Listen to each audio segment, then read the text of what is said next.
Living in poverty in the 80s was nothing like what they call poverty today.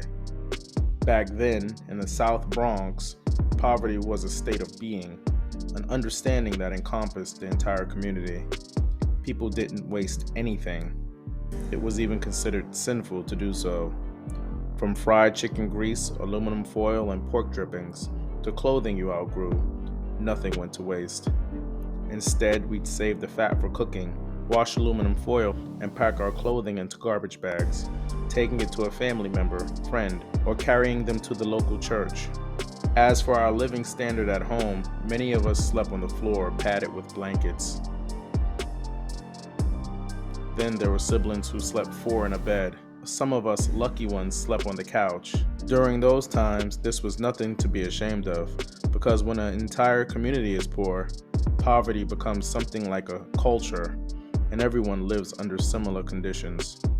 We all ate welfare cheese and fried bologna sandwiches, thick welfare peanut butter, and other plain labeled no-frill government goods. Our mothers made most of our clothing, using patterns and materials they'd buy from department stores. Using cotton balls, we stretched out a head and limbs in order to make figurines, using glue, glitter, yarn, and beads. We would use the thin white cardboard that came in pantyhose packaging to construct miniature homes. Of course, our neighborhood schools were also in squalor. To this day, when I pass a huge pile of rancid trash, I think of the schoolyard, which many times had piles of dog mess on the playground. Your friends in school were all poor, but still differed when it came to parental care and attention. Some boys and girls would come to school gleaming with shiny Vaseline faces, neatly done hair, and clean clothes and shoes. Having clean children that wore clean clothes was a sign of attentive parents. There were also children who were not as fortunate. Their faces were dirty with crusted eyes and noses.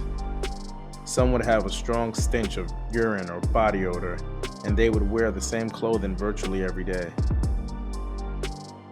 When siblings attended the same school, they'd interchange their tops and bottoms for the appearance of variety.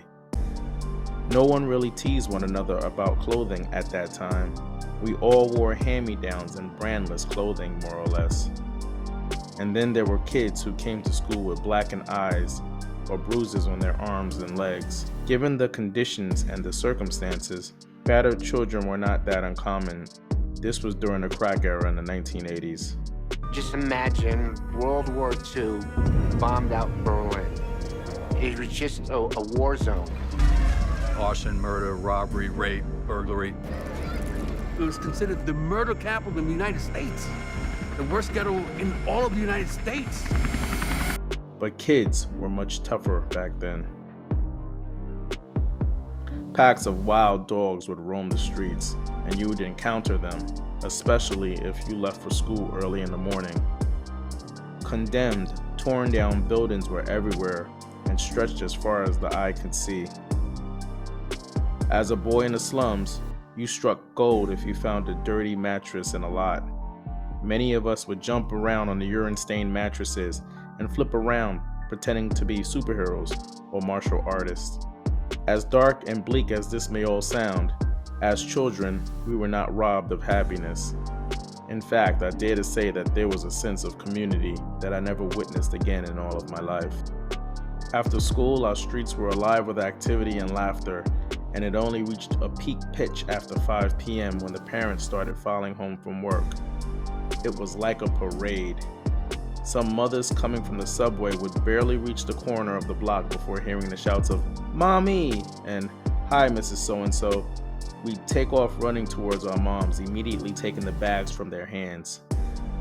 We'd all go inside, hugging and kissing our moms before returning outside a few minutes later.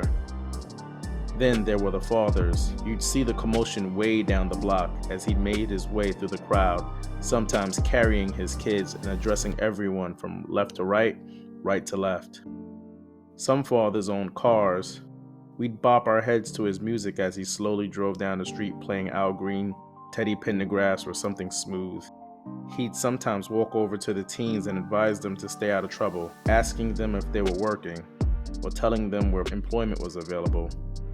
There was also the church, which was a huge part of life back then.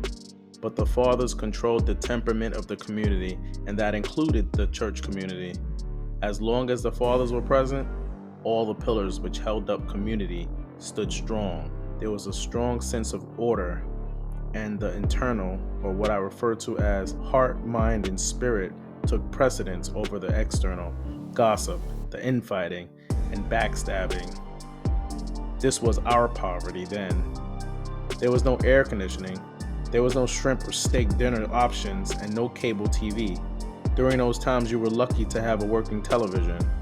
The poverty that leftists claim that blacks live in today is non-existent for the most part. It's a play on words. It's deceitful and deliberate. Options are wealth, but too many options can lead to confusion, or worse, options are also power. When options are just given without you sacrificing to put in any effort, the results can be catastrophic. The black father of the past did not accept handouts or pity. His pride would not allow that, and he taught his family to live by these principles. I realize today that a boy must cultivate internally in order to become a man. This is difficult, but much easier if a person has faith in something larger than himself. For the cultural Marxists, the first step was to weaken and remove the black father, the protector of the family.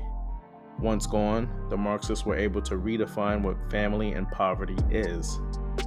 By destroying social norms and giving black single mothers more options, they streamlined an entirely new black culture.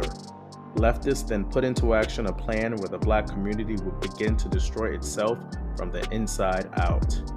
And this was only the beginning, for this is the very blueprint that is being used to destroy the nuclear family and bring chaos to all of society.